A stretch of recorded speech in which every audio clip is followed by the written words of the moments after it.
Hello, everyone, and welcome to the final game of the Speed Chess Championship. It all came down to this game. It was pretty crazy in the 5-minute section. Alireza really gave Magnus a run for his money. In the 3-minute section, also incredibly close.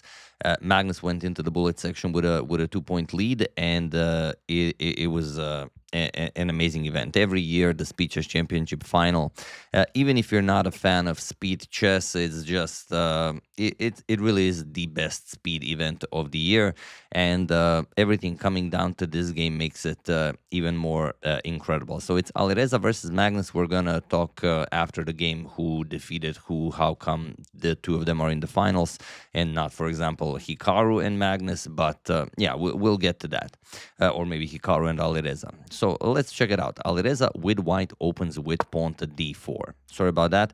And yes, Alireza absolutely must win this one in order for him to be able to draw the match and force overtime.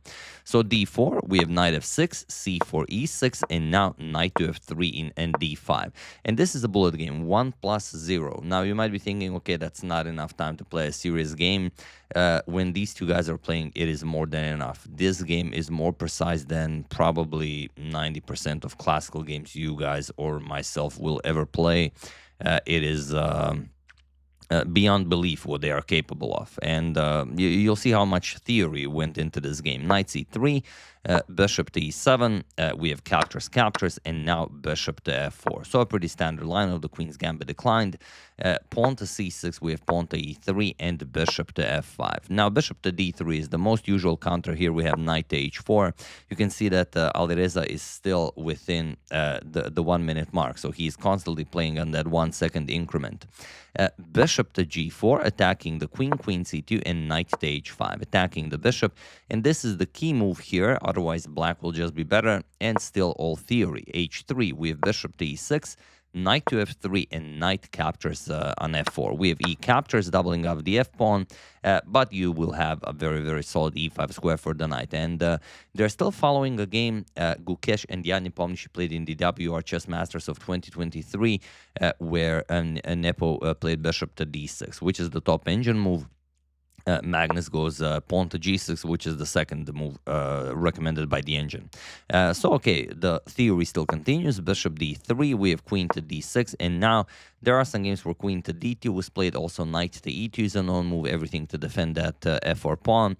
Alireza defends it with pawn to g3, and it is now, as of move 14, that we have a completely new game. Okay, knight d7, we have king to f1. You can't castle, otherwise you're going to blunder that h-pawn, so Alireza's plan is to castle artificially.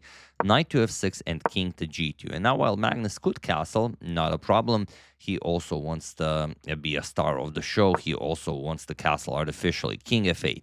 We have rook 8 to e1, and now rook to e8. We have rook to e3, Alireza getting ready to double up.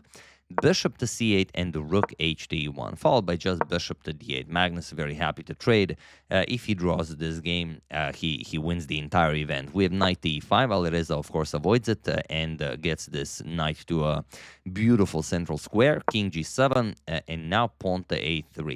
First, slight inaccuracy by Alireza. Better was to prevent bishop to b6, as bishop to b6 could be a problem for Alireza. And Magnus plays it instantly. He goes after the undefended d4 pawn. We have knight to e2 and pawn to c5. And it would seem Magnus solved all of his opening problems. The thing is, if you capture and then queen captures, you have to trade queens here. Otherwise, knight e4 comes and black is just better. So you're going to have to trade captures. The rook is attacked, rook to f3. And white really has nothing here. This is, I mean, black has the passed d pawn. This is black much better.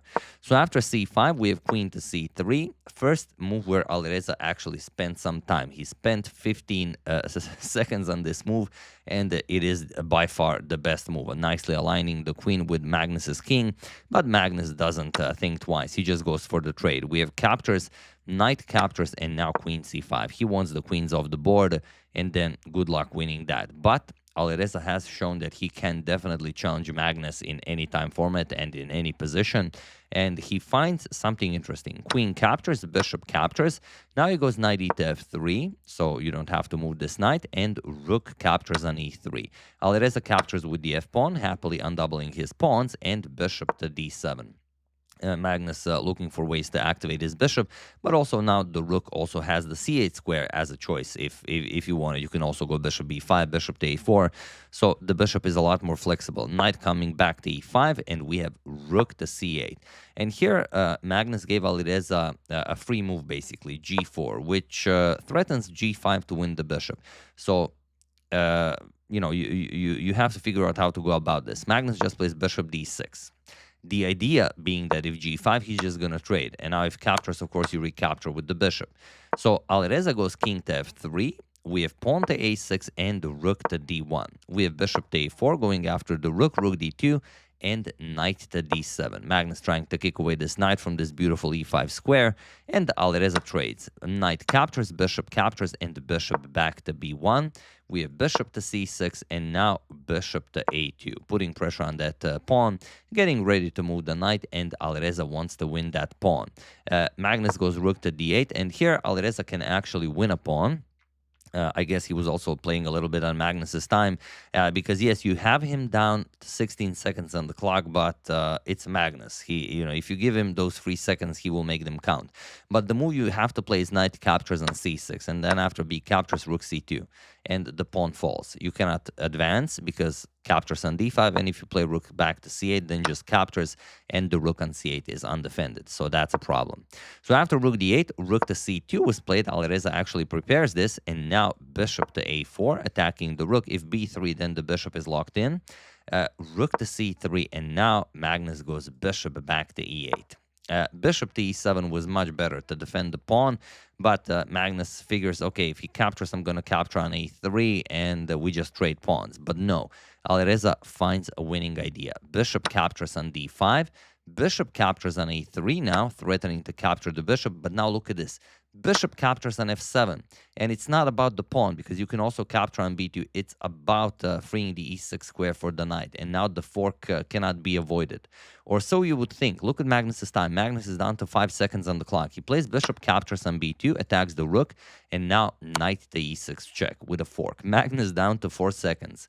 What do you play here?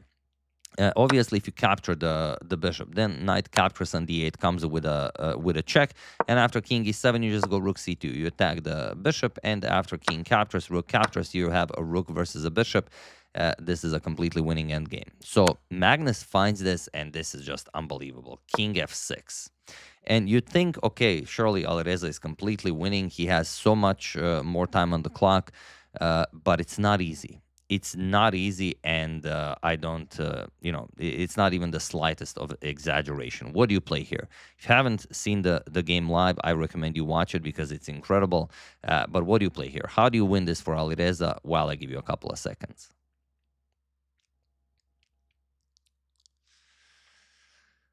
Rook to c2. That is what Alireza plays, and it is winning. But there was a much greater option, and to tell you why it's a much better option, let's say you just capture the rook. What was the idea? The idea was that after bishop captures on c3 and bishop captures on e8, it seems that you're up a piece. But Magnus, with playing king f6, prepared king to e7, and now the king attacks with a double attack. And after knight captures, you will capture on e8. And yes, you're up a pawn, but it's not going to be easy to win this. Knight c5, you can push. You have the outside past a pawn. So it's not easy. The move that Alireza missed is rook to c7, just cutting off the king. And now whatever you play is winning. And to make it even worse, if you just move the rook to a silly square, you even get checkmated. g5 check, king f5, e4 checkmate. So best you would have after this rook to c7 move is to go rook d7, but now just bishop captures, and after rook captures on c7, knight captures on c7, and now after the king moves or whatever, you can just move the bishop, and you are up a full piece. That was in the position. Alireza played rook c2, which is also winning, but Magnus, with those still 5 seconds on the clock, works his magic. He plays rook to d6, and now again, only one winning idea, and Alireza misses it. He thought that the idea was that after bishop captures on e8 and rook captures on e6, you can play rook captures on b2. But now after rook captures on e8, rook captures on b7. It's hard to say, but it is winning. Yes, it's only up 1 pawn, but the position is winning for Alireza. So Magnus found that Alireza could get a winning position, but it had to be a rook endgame. Alireza up only 1 pawn, and he would still have to actually win it. But Alireza played knight g5, and now he missed. He blundered it. I'm pretty sure you see it. You have 4 seconds to see it, as did Magnus. Magnus saw it like 10 moves ago, but I'm sure you see it.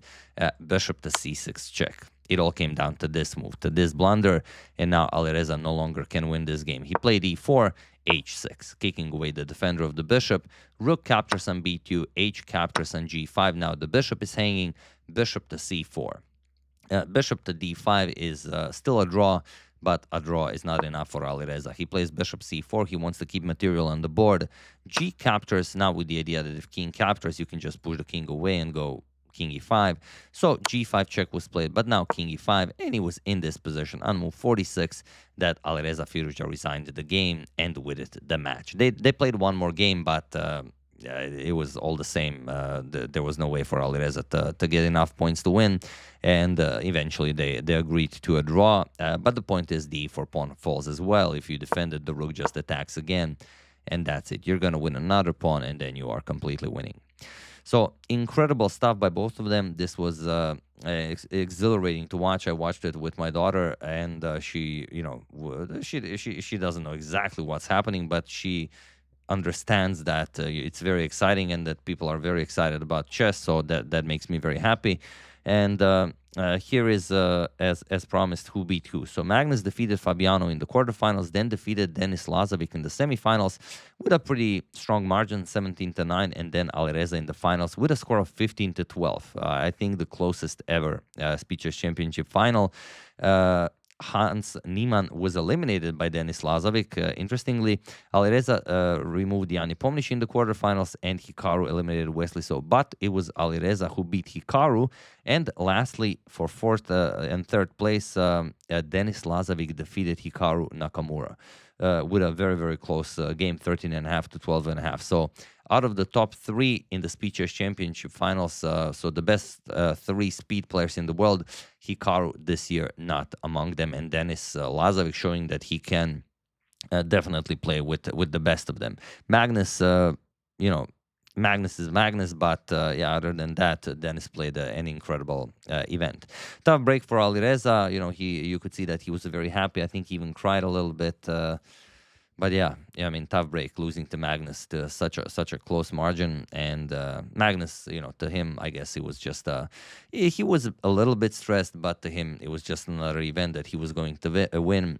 This is his 5th Speed Chess Championship title, and obviously, still playing incredible chess.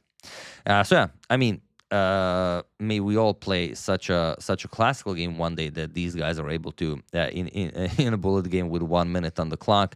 But you've seen what Magnus found. I mean, finding that king maneuver with the king on e6, on e7, attacking both of the pieces with 4 seconds on the clock, simply unreal, and these guys can do it. So just. Sometimes you guys say maybe I shouldn't show bullet games and analyze them, but these guys are so precise that it's definitely worth it. So that's the game. Hope you guys enjoyed it. Sorry about my voice being so silent in the previous video. I wouldn't, but I've already analyzed the game. I prepared everything, and then I started recording, and I realized I have no voice. I mean, what am I going to do?